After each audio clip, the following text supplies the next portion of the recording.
Vehicle Man channel. We're here with the TAO DBX1 140cc Chinese pit bike, doing a 2-year review. I can't believe it's been 2 years.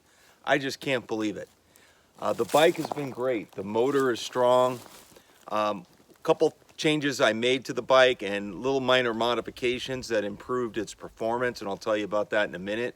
But overall, it's been a reliable bike. The quality is actually better than you would expect as far as the motor goes. The only downside is you do have to check the screws every so often because the quality of the screws aren't great. They'll vibrate out. You can put Loctite on them to solve that issue. I don't feel confident about the bike as far as doing jumps. It just feels like when I do the jumps, the steering gets a little bit loose, and then I got to tighten it up, and it makes me feel insecure because if I don't notice that it gets loose, it could lead to an accident. I don't want to go through that. I've taken this bike on my own trail system within the ranch and outside the ranch, and taken it to vehicle recreation areas where I've ridden some pretty challenging trails. I'd say moderately challenging, and because the bike is lightweight, it performs really well.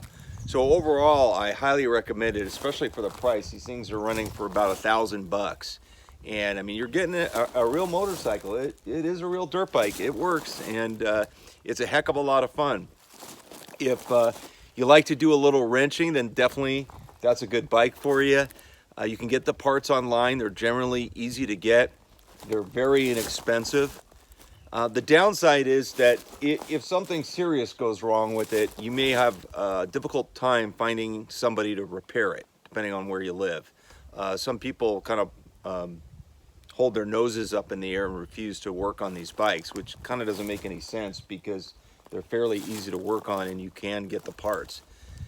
So that's the only downside if you're not mechanically inclined, which I'm not. But the little issues that come up due to my own error, I'm usually able to fix. So when I first got the bike, I swapped out the carb. I would recommend that for everyone. That's one of the modifications I made.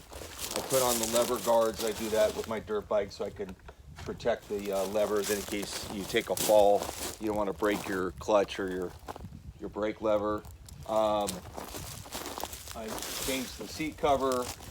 I added some camo vinyl.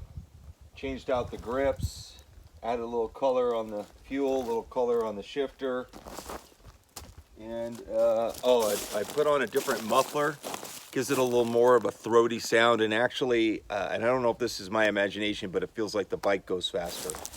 Also, I have a video where I swapped out the front sprocket to a 17-tooth sprocket that lengthened out the gear ratios and made the bike go a little faster.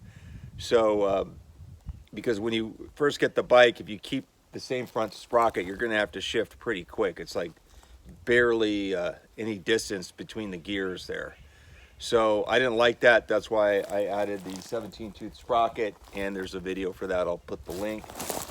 That's about it. Oh, and I got a little bit meatier of a chain, and that's also on the same video. Other than that, everything is stock as it came. So I'll show you some of the cosmetic things close up. So there's the lever guards and the grips. There's the shifter.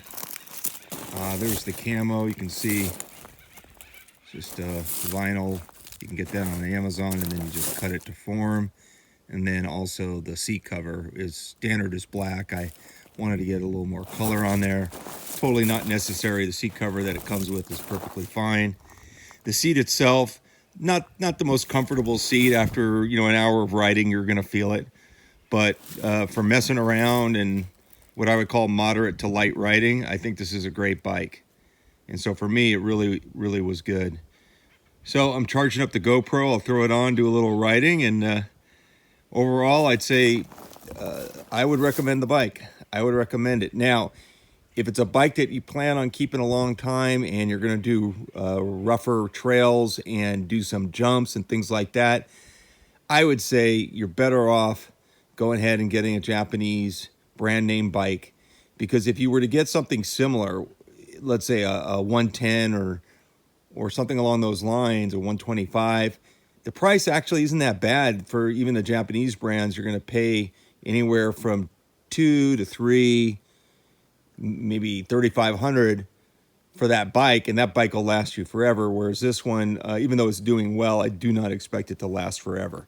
So if you're going to do a little more serious biking, I would still probably get a pit bike, you know, a Japanese pit bike. But if it's more for just kind of getting around the farm and getting around the ranch and doing some moderate trail riding, this will do the job. One more thing, the reason I like this one for me is I'm about 6'2", and the seat height is 35 inches. So it's, even though it's a pit bike, it's pretty tall. And so for a bigger rider, it's a little more comfortable. You still look a little stupid on it, but that's okay.